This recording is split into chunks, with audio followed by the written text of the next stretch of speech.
y fue a subir un cristal. Y él le dijo, no te molestes porque el cristal está roto, no lo se puede subir la manía.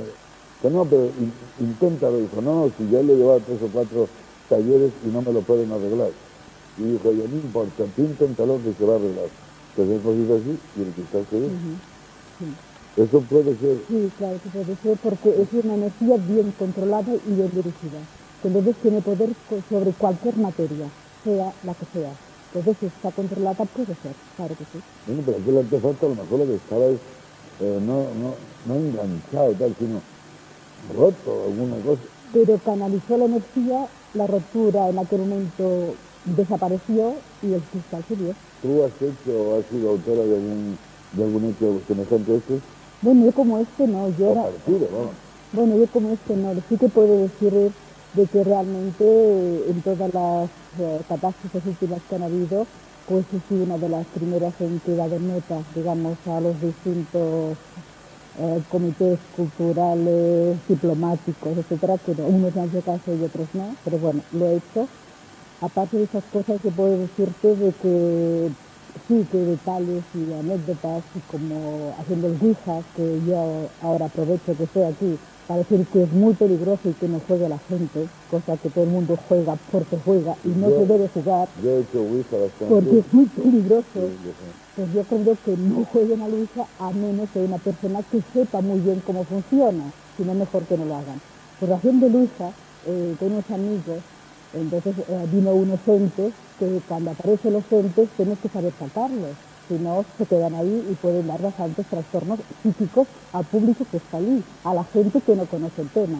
Entonces pasó esto, hubo unos entes, hubo varios ataques de histeria, ahí, bueno, y tuvimos que sacarlo. En ese momento me encontraba yo allí porque lo hablamos y pude conseguir que todo pasara bien. Pero me he dado sé que hay casos que en situaciones parecidas la gente ha muerto o ha tenido un ataque y han sido encerrados en manicomio. Es muy peligroso. ¿Se puede la Ouija llegar incluso a ocasionar la muerte o la locura? Sí, totalmente. Yo he visto algunos ejemplos de personas que inducidas por el Ouija han sido capaces de suicidarse ellos o matar a alguien.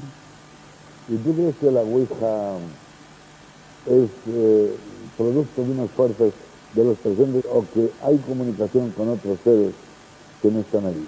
Yo considero que todas las personas, hombres y mujeres, tenemos una energía. Lo que ocurre es que algunas veces la sabemos emplear y otras no. Entonces yo creo que es la energía total de toda la gente que está allí. Pero debe ser una que dirija aquello. O sea que para mí puede haber en cualquier momento una energía pero bien dirigida. Y entonces no puede pasar nunca nada, jamás. Pero tiene que estar bien dirigida. Yo presencié el caso de un hecho de Ouija donde había uno de los presentes que lo tomaba toda broma, se estaba riendo a los demás, y entonces fui yo quien le preguntó, ¿tú podías darle una prueba de que es verdad lo de la Ouija? Y dijo, sí, dile que su padre va a morir en junio. Entonces se quedó blanco y yo le pregunté, ¿pero esto es verdad? Y dijo, no, pero para que se miente. Bueno, Eso contestó. sí, no, ya. Entonces yo digo, ¿eso qué pasó? ¿Lo produjimos nosotros mismos o hubo una contestación al margen de nosotros? ¿O cómo se explica esto? Porque esto fue tal como te lo cuento. Bueno, cuando se une un grupo de gente con energía dirigida, entonces puede abrir cualquier ente, cualquier sombra, cualquier imagen, cualquier espíritu o cualquier alma en pena, el nombre que quiera. Entonces esto es muy posible, pero estaba de broma, por decirlo así. Porque realmente los entes aparecen con bastante mala uva. Se dice que tenemos ahí los burlones. Justo. Hay los burlones, que son los seres intermedios, que son los más preocupantes, que son aquellos que te hacen perder las camisas, la máquina de afeitar, los calcetines, la ropa, las joyas y las llaves. ¿Y qué sacan con eso? Fastidia a la gente, nada más, pero ocurre. Si son así, que están bien donde están, ¿no?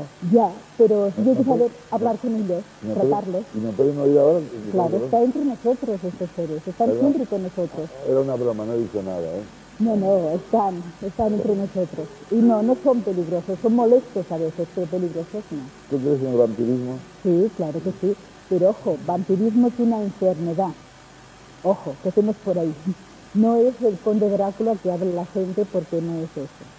Son personas que necesitan tomar sangre porque hay una pérdida de sangre que para que se entienda de una forma sencilla, diremos como nosotros despedimos sudor, ellos despiden pues la sangre, aunque no sea sangre que se vea, pero bueno, es una relación para que se entienda, ¿eh? Entonces necesitan tomar sangre, que es para, o sea, sangre frita, hígado, carnes medio crudas, o sí, es cierto. Y hay vampiros, pero vampiros reales. Lo que hablaba el compañero Ángel es verdad, hay vampiros reales. El caso de Solchaga con Hacienda. ¿Eh? Un acto de vampirismo, ¿no? Me parece. Pero yo te digo que sí que es real porque hace 2 años y algo más estuve en Rumanía siguiendo la ruta del Conde Drácula. Me puse en contacto con Brad Falak, que es el nombre exacto del Conde Drácula. Me puse en contacto con los descendientes de este Conde Drácula y entonces se conoce enseguida cuando una persona es vampira por la composición sanguínea, que es distinta a la nuestra. Entonces yo en aquel momento aproveché para filmarlo y filmé el vampiro más viejo que yo encontré en Rumanía, tenía 84 años. Y el vampiro más joven que tuve en Rumanía tenía 1 añito recién cumplido. Un añito. Sí, es hereditario, se viene por herencia. ¿Cómo se sabe que es vampiro? Por la composición sanguínea, es distinta a la nuestra.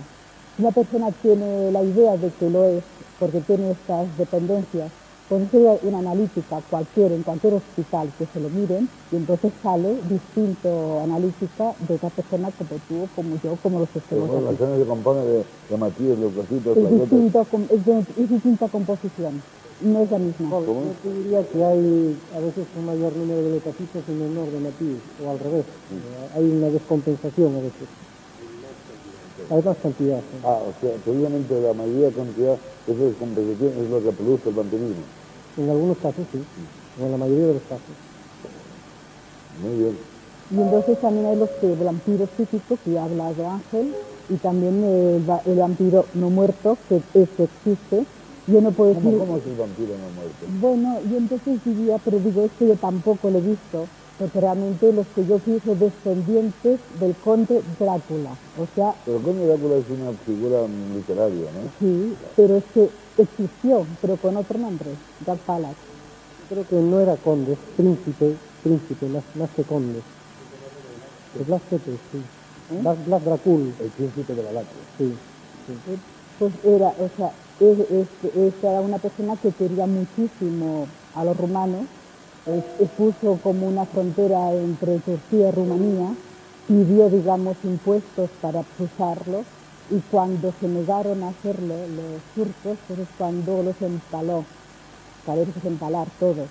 Y entonces, a raíz de esto, los romanos lo Por pusieron cierto, muchísimo. Creo que es bastante molesto lo de Ya, empalar. pero lo hizo como castigo, para que los turcos pagaran, digamos, una cantidad al pasar la frontera. Y los rumanos lo querían con locura. Yo estuve allí, en su tumba, donde nació, donde lo cogieron porque fue denunciado, y en fin, pero hablas con los rumanos y adoran al conde Drácula. Están en contra de nosotros por las películas y por lo que se escribe de él.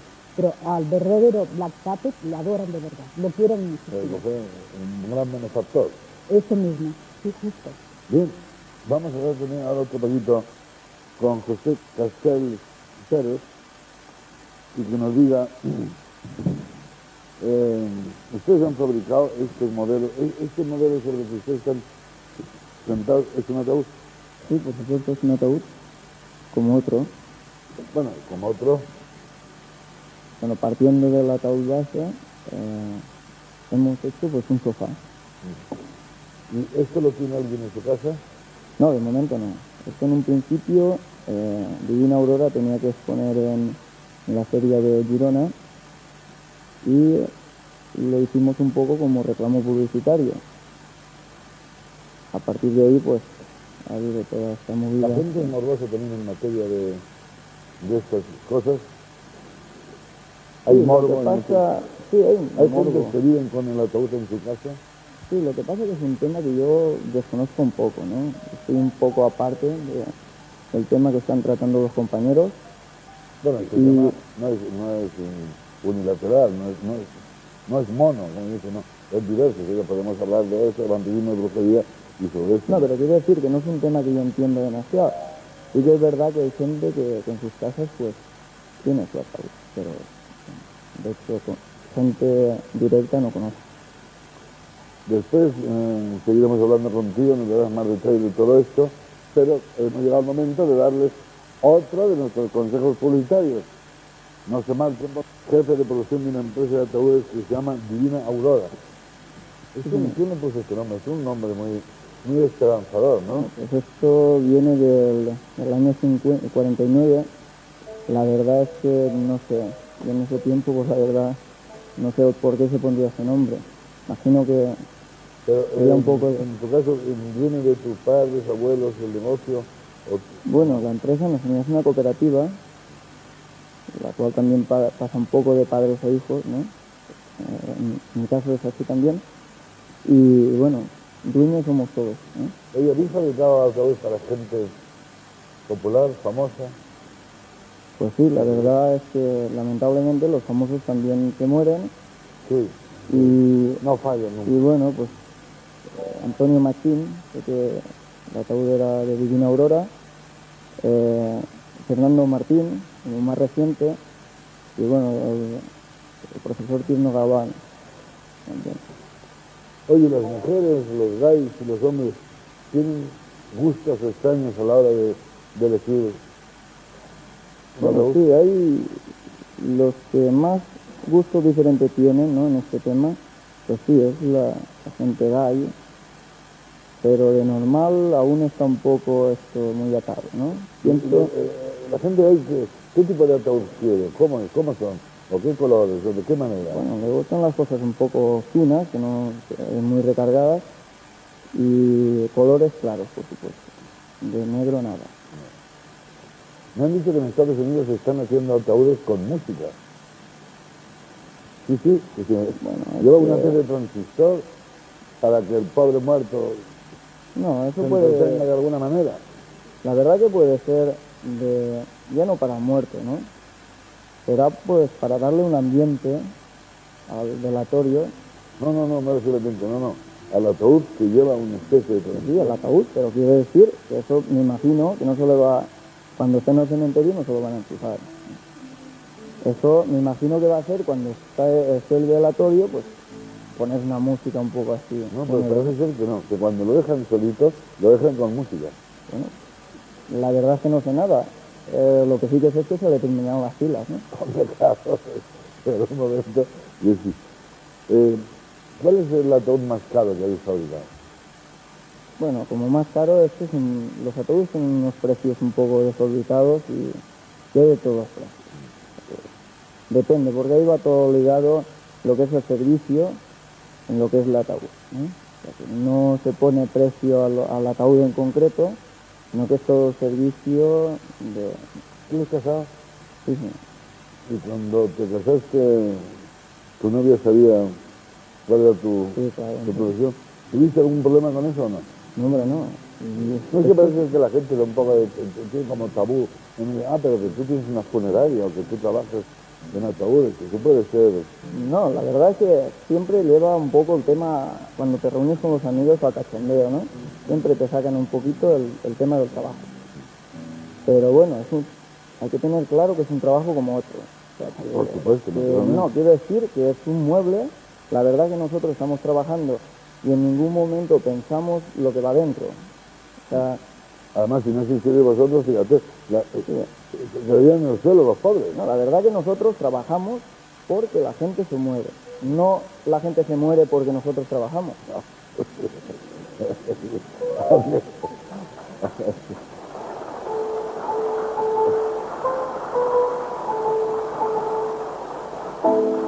Bueno, la gente se muere generalmente, pero hay otras personas que no se mueren nunca. Y no vamos a entrar en detalles. ¿Para qué? Todos nos lo imaginamos. Bueno, vamos a hablar ahora con nuestro último invitado, Gabriel Carrión. Gabriel, ¿de qué modo y por qué aparecen las brujas? Bueno, habrá que remontarse históricamente a muchos siglos atrás, pero yo creo que en la forma en que la gente entiende hoy en día la brujería, creo que nace como una necesidad de rebelarse contra un poder establecido, al menos así lo dicen algunos de los historiadores en temas relacionados con la brujería medieval, ¿no? en un momento determinado de la historia, la Iglesia católica se alinea con el poder y empieza a, bueno, masacrar, quizás sería la palabra exacta, a toda una serie de clases sociales muy concretas que lo único que ven es al diablo como tabla de salvación. Y a partir de ahí es cuando realmente surge la brujería tal y como se entiende. Indudablemente lo que está claro es que antes de ese periodo en concreto existían las brujas, quizá no se las conocía con el nombre de brujas, sino eran pues esas ancianas o esas niñas de las aldeas o esos hombres que recolectaban hierbas, que curaban a la gente, que quitaban ese supuesto mal de ojo o que de alguna manera eran capaces de producir alguna determinada reacción en el organismo de otra persona, pero era a través de unos conocimientos en principio fundamentalmente naturales. Surge alguna persona que tiene la capacidad, como decía antes Esterela, de concentrar la energía y producir una serie de fenómenos, pero la bruja, tal y como se entiende, surge de la necesidad de combatir fundamentalmente a la Iglesia Católica en un periodo de la historia, concretamente. ¿Hay una bruja en común o hay distintos tipos de brujas? Bueno, lo que está muy claro es que yo pienso que hoy en día habría que hablar de diferentes tipos de brujería. Yo creo que por un lado está la gente que sigue una línea tradicional, que, bueno, hay un movimiento famoso como la Wicca, el que Esterela puede estar incluida, ¿no? Gente que de alguna manera trata de practicar una brujería natural, una brujería concreta, una brujería encaminada a producir una evolución en el hombre, ¿no? Pero luego está otro tipo de brujería, esa brujería que de alguna manera se adentra en los campos de lo oscuro, que se adentra en los campos de los rituales sobre magia negra, que bueno, se adentra en los campos del sacrificio de animales para producir intromisiones en las vidas de otra persona, etcétera, etcétera. Es decir, que esas son cosas que en un momento determinado pueden sonar a fantasía, pero que en la realidad se producen. Son personas que, bueno, se reúnen, practican todo tipo de expulsión de espíritus, exorcismos, etcétera, etcétera, sin control, lo que en un momento determinado pues puede dar lugar a casos como el de la niña de Almanza, de septiembre del año pasado, donde las 3 mujeres que eran supuestas curanderas, hoy no se las conoce como brujas, y que yo tuve la oportunidad de conocer in situ, además sufriendo una agresión de uno de los familiares de la niña. Digamos que se reúnen, practican, crean el mal, hacen el mal, y este tipo de brujería hoy en día está muy, muy extendida y de hecho se anuncian en revistas brujas que por 4 duros pues son capaces de atraer hacia ti el amor del hombre de tu vecina, de conseguirte un puesto de trabajo mejor, etcétera, etcétera. Eso en lo concerniente a la brujería. Lo que pasa es que hoy en día ese tipo de brujería no se le conoce como tal, sino que son grupos espiritistas, se encubren bajo asociaciones culturales o de alguna manera son personajes muy concretos en determinados pueblos o aldeas.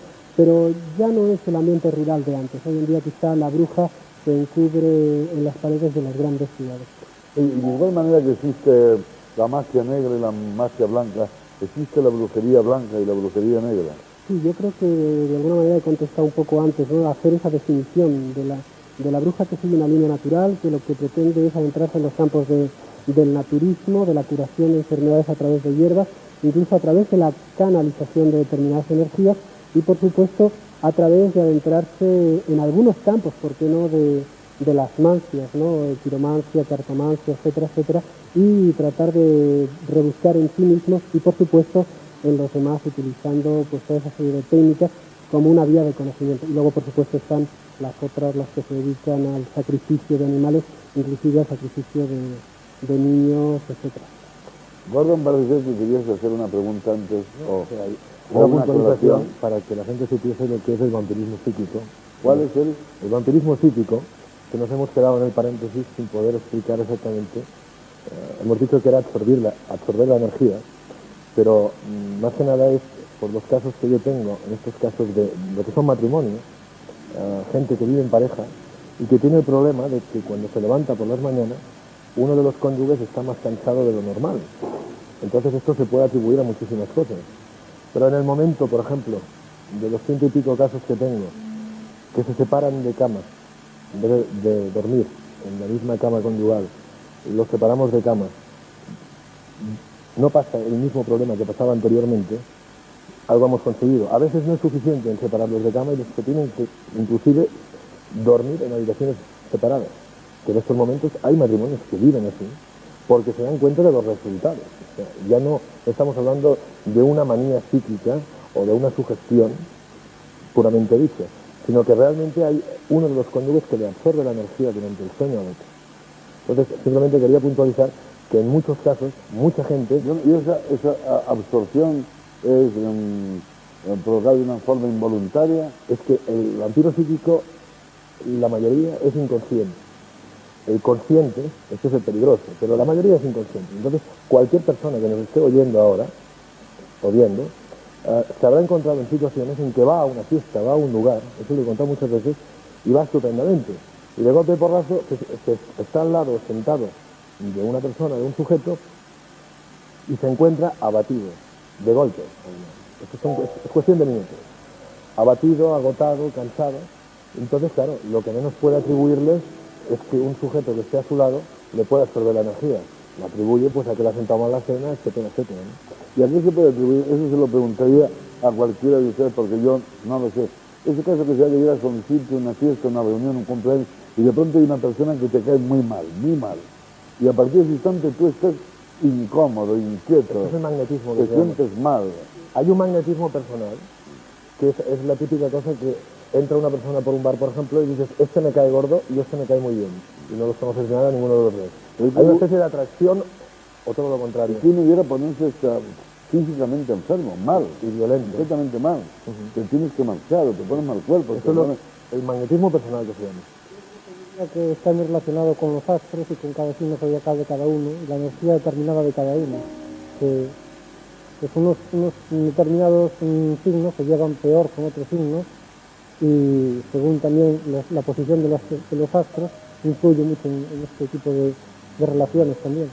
Bueno, creo que todos nuestros personajes esta noche han sido muy interesantes y creo que es el momento que los pocos minutos que nos quedan para que ustedes les pregunten lo que quieran a cualquiera de nuestros invitados.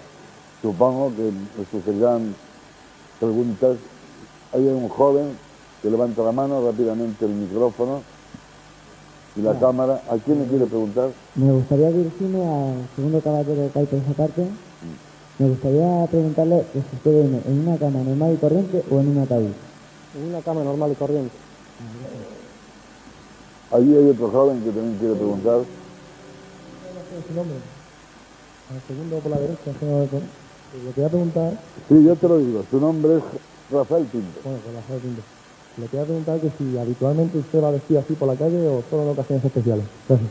Casi siempre suelo ir vestido así porque soy una persona romántica. Me identifico muchísimo con el romanticismo negro, con la época de Byron, de Shelley, de Chopin, de Liszt, de toda esta gente. Jamás he vestido así por llamar la atención, simplemente me siento a gusto así. Y unas veces voy quizá más en concordancia con estos tiempos y otras veces pues voy más de época, según mi estado de ánimo y mis apetencias. Bueno, esta pregunta la voy a hacer yo porque me la ha sugerido este chaval. ¿Y vas siempre de negro o lleves a veces tonos claros? Y tonos claros también. Sí. ¿Quién más pregunta por ahí? Oh, todos son jovencitos, ¿no? A ver, Le quería preguntar a la señora, ¿cómo se llama? a la bruja, a la Eh, brujilla. antes Escalera, habló de- a escalera. Antes habló de las ouijas y que podían causar problemas si se utilizaban mal. Pero ¿puede causar problemas si no se tiene nada que ver con ellos? Igualmente porque el Ouija lo que hace es poner en marcha una fuerte carga energética. Si esa energía no es controlada o no hay una persona dentro de la reunión que sepa muy bien sacar a los entes que pueden aparecer en un momento de la Ouija, es tan peligroso que puede ocasionar la muerte de las personas que están allí. Gabriel, ¿quería decir algo? Voy a contar dos cosas muy concretas en torno a la Ouija que a mí es un tema que me ha preocupado mucho desde hace algunos años. Hace como 4 años yo denuncié a la empresa Borrás por sacar al mercado un juguete al que denominaba Ouija, que todavía se sigue vendiendo en grandes superficies como el Corte Inglés, que todavía lo seguía vendiendo este verano como juguete, donde se incitaba a los niños a partir de 36 meses a la comunicación con entidades espirituales. Esto indudablemente vendido en grandes superficies y vendido como un juguete que por una empresa que vende juguetes educativos resulta cuanto menos preocupante. Y lo más preocupante es que ningún estamento a nivel social haya hecho nada por evitar esa cuestión. Eso por un lado. Y por otro lado, contar simplemente dos casos muy brevemente, unos instantes. El caso de un niño que nos encontramos en un colegio de EGB, octavo curso. El niño estaba súper consumido y la profesora nos comentaba al preguntarle por ese niño que una mañana llegó diciendo que Dios existía. Y al preguntarle a la profesora al niño que por qué, nos dijo que ese niño le había dicho que practicaba la ouija diariamente con su padre antes de salir de casa. Tenían una dependencia psíquica terrible del tema de la ouija. Y luego un caso que fue investigado por un gabinete de psicopedagogía de un ayuntamiento alicantino, el caso de 3 niñas de 16 años de un instituto que estaban reunidas en un ático, se dedicaron a hacer una sesión de ouija, nadie sabía absolutamente nada, lo hacían por hobby, y en un momento determinado una de las niñas desaparece y al 3-4 minutos se escuchan un chillido y se encuentran a la niña colgando en el balcón con las manos agarradas, colgando prácticamente desde un 5º piso, y la niña se había despertado allí, no sabía qué había pasado, tampoco la fuerza de los niños que estaban allí, etcétera, etcétera. Los casos de ouija en escolares hoy en día se están dando muchísimo y son tremendamente peligrosos. Pero total, que lo que tú has dicho de los hechos Escalera, está claro que lo de la ouija es realmente peligroso. Hay que hacerlo. No se debe hacer, no se debe hacer. Y si alguna vez se hace con personas que sepan muy bien cómo hacer marchar los entes presentados. Con personas que supiesen, porque en los fenómenos paranormales pueden surgir cosas que los más especialistas no pueden controlar. Entonces, yo sí tengo que dar un consejo, y lo he dado siempre, es que el ouija a la basura. Lo siento por los casos que lo venden. Pues que además los medios de difusión deberían de dedicarse a que la gente que los venda, que se dedica a vender otros tipos de juegos, que se inventen cosas nuevas, pero que no jueguen con un tipo de cosas que por desgracia hoy día lo que está haciendo es hacer daño a los niños, porque es el juego de los niños hoy día. Incluso yo he visto en algunas ouijas, en las instrucciones que dice que es peligroso llamarle juego, que no se debiera llamar juego siquiera. Es que ni es juego, sino que... Es que no es un juego, es un medio para pasar a otra dimensión. Y en esa dimensión surge un ser, el que sea, se mete allí y hace desastres. Es esto, nada más. La suerte que tenemos en el ouija es que no siempre vienen espíritus. Hay 3 tipos, dijéramos, claros, ¿no? Que también he comentado siempre, que es el que alguien mueva el vaso expresamente, que se abunda mucho, o sea, que se mueva el vaso a conciencia. El segundo es que se mueva el vaso inconscientemente, que alguno de los sujetos lo mueve inconscientemente. Y el tercero es el fenómeno paranormal, que es que una fuerza no conocida sea la que provoque la movilización de ese vaso. Ahí está el peligro. Nos queda tiempo para una última pregunta. Aquí, a todos los jóvenes y al fondo, rápidamente. Última pregunta. ¿A quién? Quería hacérsela a la bruja, de cómo ha conseguido ella ser la reina de la Cruz de España. Mira, te diré que hubo una reunión hace 7 años atrás en Londres con la Patricia Cowers que se ha hablado antes. Entonces allí nos reunimos unas cuantas personas metidas dentro del campo mágico brujeril. Y de la selección se presentaron unas 20 o 25. Y a 25 fui elegida yo porque traje unas cosas comprobadas, pero hechas. Porque entonces una cosa que te exigen es que digas lo que has hecho porque se pueda comprobar, no inventar. Entonces las que se presentaron, la que más trabajo le he realizado fui yo. Y entre todas fui elegida así. Y de nuevo, pues me quedan 2 años más. Que a partir de esos 2 años últimos que me quedan, vuelve otra reunión en Londres y después ya veremos. Me quedan 2 años solo. Es que está dentro de la religión de la magia brujeril y además demostrar que lo que hacen es de verdad y que no son fantasías, son cosas ciertas que se puedan comprobar tarde o temprano. En mi caso, Escalera, para terminar, nos prometes que vendrás a otro programa nuestro y nos contarás todas las cosas con más detalle, las cosas que tú podrías probar, que hiciste, etcétera, etcétera. Cuando quieras. De acuerdo. Hemos llegado lamentablemente al fin de nuestro programa, porque hoy era un programa tan interesante que nos hubiéramos estado horas y horas porque no cansaría nunca. Quiero darle las gracias, creo que están ustedes, a pesar del tema serio, pero muy satisfechos, porque repito, eran temas muy interesantes y con gente muy experimentada.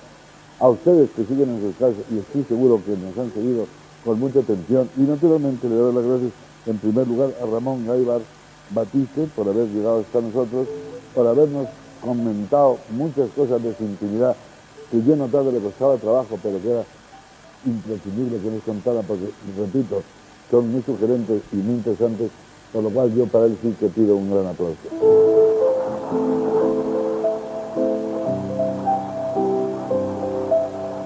Y para Rafael Pintos, este personaje tan singular que nos ha hablado del vampirismo, que nos ha hablado de Lucifer, que nos ha querido decir, nos ha dicho, mejor dicho, perdonen por la redundancia, de que una cosa es Lucifer y otra cosa es Dios, pero que en cierto modo son casi la misma cosa, que él cree en Lucifer, pero también cree en Dios, y cree en una forma de vampirismo.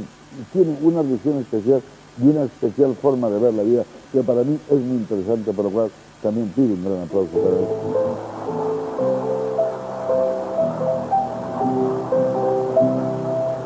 Y qué no decir de Ángel Gordon, este psicólogo y escritor, que con sus grandes conocimientos y con este libro que yo les aconsejo que lo compren, se enterarán de muchas cosas, pero que ha sido una gran aportación para este curioso programa.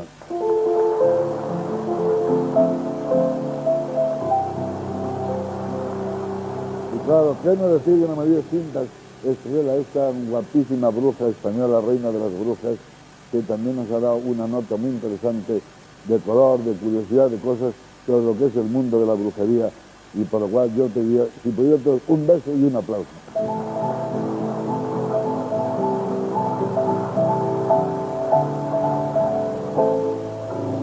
A José Castel, este hombre que trabaja en esta empresa de ataúdes, que es un Divina Aurora, que nos ha dicho de una forma muy graciosa que ellos trabajan porque se muere la gente, no se muere la gente porque ellos trabajan. Que nos ha contado las manías, las costumbres que tienen ciertas personas de elegir los tipos de ataúd e incluso los colores, pero que si hay ciertas cosas que son imprescindibles para la vida, ellos también son imprescindibles para la muerte. Y a este gran investigador que es Gabriel Carrión, que también con su aportación, y eso que no hemos enseñado su libro, no casi no hay tiempo, que se llama El Diablo, de Manuel Caballal y Gabriel Carrión, está escrito en colaboración. Es bien que aprovecho este momento para que lo vean y lo compren, porque estoy completamente seguro de que será muy interesante y nos dará a conocer muchas cosas que desgraciadamente ignoramos. Un aplauso para él.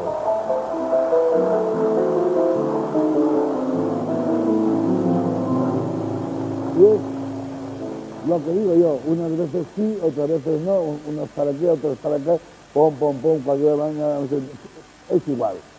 Lo único que nosotros tratamos es de que hablando se entienda la gente.